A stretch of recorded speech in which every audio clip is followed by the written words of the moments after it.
ఓం శ్రీ మాత్రే నమః. ఇప్పుడు తెలియజేసే అంశము 5 బుధవారాలు గనక ఈ విధంగా ఆచరిస్తే దుష్ట శక్తుల పీడత అనేది తొలగిపోతుంది, నిర్మూలించబడుతుంది.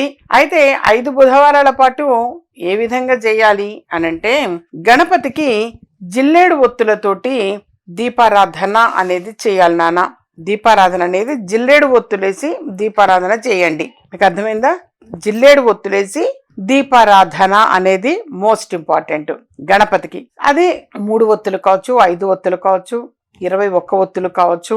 అలా వేసి దీపారాధన అనేది గణపతికి చేయండి నాన్న. చేసి చక్కగా ఇలా పసుపు కుంకుమ పెట్టిన తర్వాత గణపతికి ప్రదక్షిణాలు చేయండి. ఒక 3 ప్రదక్షిణాలు కనీసం ఓం గం గణపతయే నమః, ఓం గం గణపతయే నమః అని అనుకుంటూ గణపతికి ప్రదక్షిణాలు చేసి బెల్లం నైవేద్యం పెట్టండి. లేదమ్మా మేము ఇంట్లోనే ఈ విధంగా 5 బుధవారాలు చేస్తాము అని అంటారా, ఇంట్లో అయినా సరే హ్యాపీగా గణపతికి బొట్టు పెట్టి, గంధం పెట్టి, బొట్టు పెట్టి మీరు చక్కగా నెయ్యితోటి దీపారాధన, తెల్ల జిల్లేడు ఒత్తులు అనేవి, అంటే జిల్లేడు ఒత్తులు చాలు. జిల్లేడు ఒత్తులు అంటే మార్కెట్లో లభిస్తాయి.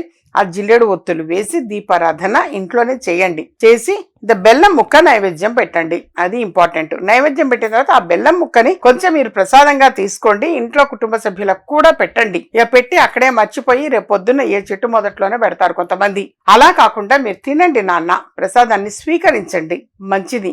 ఆ విధంగా చేశారు అనంటే మాత్రం డెఫినెట్ గా నెగటివ్ అనేది పోతుంది, దుష్ట శక్తులు దూరం అయిపోతాయి. దీనితో పాటుగా నేను ఎప్పుడూ కూడా తెలియచేస్తుంటా, వారాహి యంత్రం కిట్ అని చెప్పి తెలియచేస్తుంటా.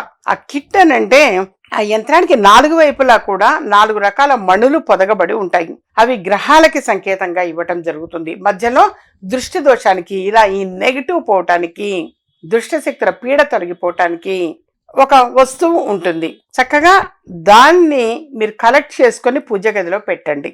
యథార్థంగా తెలియజేస్తున్నా, నెగటివ్ అనేది పోతుంది.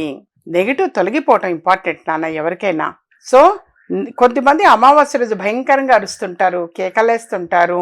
నిజంగా నాకు చాలా మంది కూడా వస్తుంటారు, ఇలా బొట్టు పెట్టించుకున్న వెంటనే ఏదో ఒక బరువంతా బయటికి పోయినట్టు అనిపించిందమ్మా, బాగుంది అని చెప్పేసి తెలియజేస్తుంటారు. తప్పనిసరిగా వీలైనంత వరకు కూడా ఎప్పుడన్నా ఒక అపాయింట్మెంట్ అనేది తీసుకొని కలవండి. మీ జాతక పరిశీలన అనేది చేయటం జరుగుతుంది. జాతక పరిశీలన అనేది చేసిన తర్వాత ఏమి అవసరము, ఏ గ్రహాలు ఇబ్బంది పెడుతున్నాయి అవి చూసి దానికి పరిహారము అనేది తెలియచేయటం జరుగుతుంది. ఆ పరిహారం అనేది చక్కగా ఆచరించారు అనంటే మాత్రం డెఫినెట్ గా దుష్ట శక్తులన్నీ కూడా దూరం అయిపోయే అవకాశం ఎక్కువగా ఉంటుంది.